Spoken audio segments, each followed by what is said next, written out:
لیکن مجھے بظاہر تو کوئی ایسا سین نظر ہی نہیں آتا. مجھے تو فیوچر میں ہنگ پارلیمنٹ ٹائپ چیز نظر آتی ہے.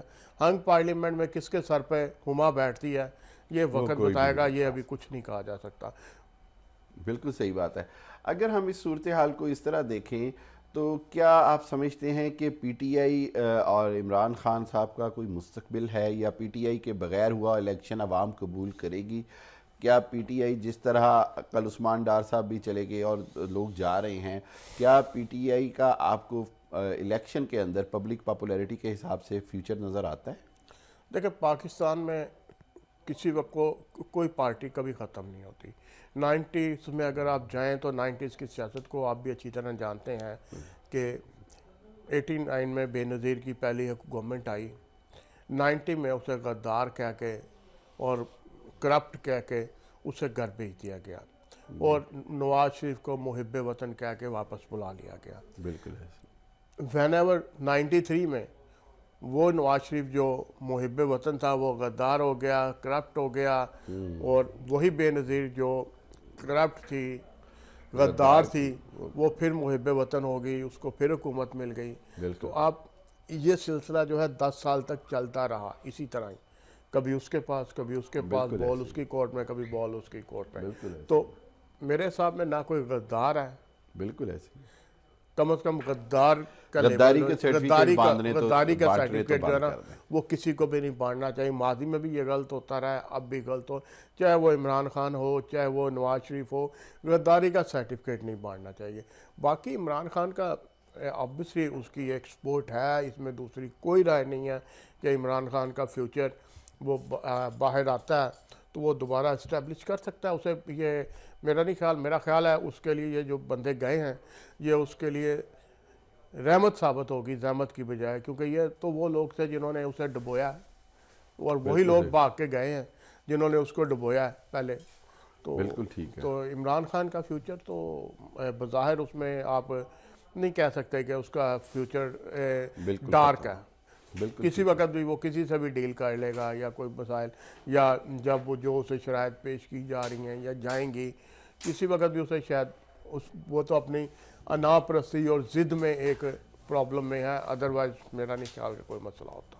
بالکل صحیح بات کہی آپ نے کہ ایک حد سے زیادہ انا پرستی کی وجہ سے بڑی بھاری قیمت چکانی پڑ رہی پی ٹی آئی کو بھی اور عمران خان کو بھی.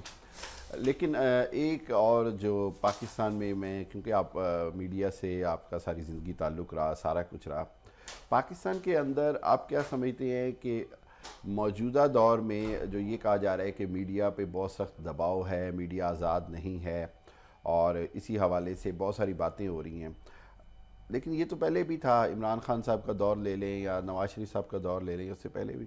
آپ آج کے دور کے میڈیا میں اور اس دور میں کیا فرق دیکھتے ہیں؟ کوئی فرق نہیں ہے جی. میڈیا میں جرنلسٹ, کوئی بھی جرنلسٹ کچھ بھی کہہ سکتا ہے, کہنے کا طریقہ ہوتا ہے. بالکل ٹھیک ہے.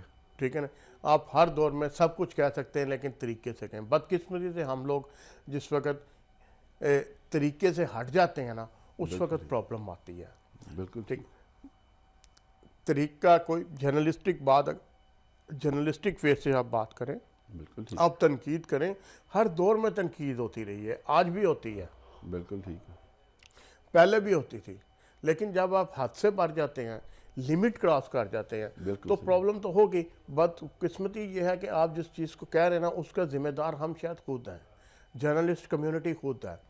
آج تک ہم اپنے کسی ضابطہ اخلاق پہ عمل نہیں کر سکے, بنا ہی نہیں سکے. ساری دنیا میں ہر جرنلسٹ کے لیے ایک ضابطہ اخلاق ہوتا ہے.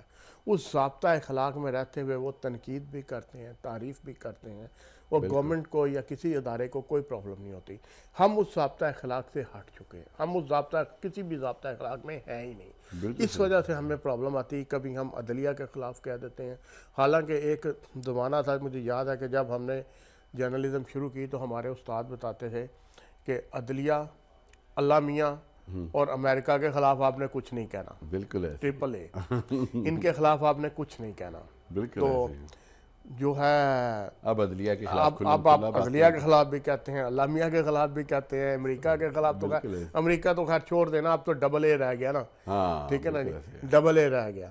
تو وہ ڈبل اے جو ہے وہ اگر آپ اس میں جائیں گے تو پرابلم ہوگی.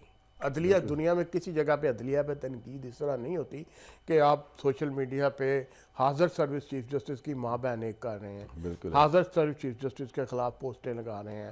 بالکل یہ ایسے تو اس سے کبھی بھی عدلیہ ایسے کی جو ہے وہ وقار جو ہے وہ نہیں بن سکتا. بدقسمتی ہمیں سے. چاہیے, خود چاہیے کہ جرنلسٹ کو جرنلزم میں کہ ہم عدلیہ کا وقار خود بنوائیں, ہم بھی صحیح بنوائیں, ہم بھی اس میں حصہ ڈالیں کہ جج بھی مجبور ہو جائیں گے انصاف فراہم کرنے پہ.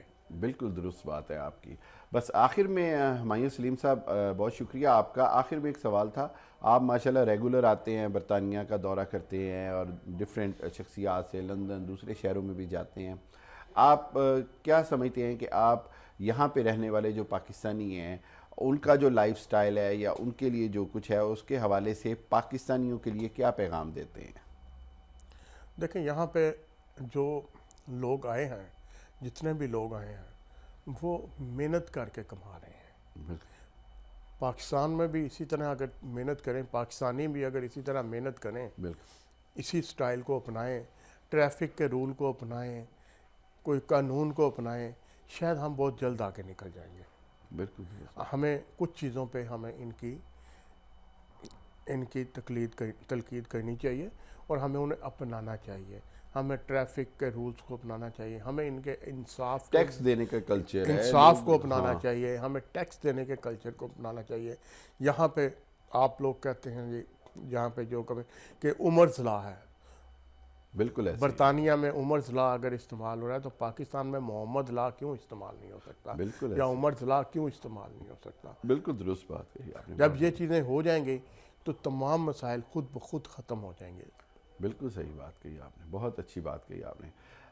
ہمایوں سلیم صاحب بہت شکریہ آپ کے وقت دینے کا, آپ کا بھی شکریہ. اور انشاءاللہ یو آر موسٹ ویلکم. آپ نے نیکسٹ ٹائم بھی جب بھی آئیں گے ہم آپ کو دوبارہ اسٹوڈیو میں بھی لیں گے اور کوشش کریں گے کہ اپنے ناظرین کو پاکستان کے بارے میں آپ کی آراء سے اور آپ کا تجزیے سے ضرور آگاہ کرتے رہیں. مجھے حامد المشرقی کو نیوز راؤنڈ اپ سے اجازت دیجیے. اللہ حافظ.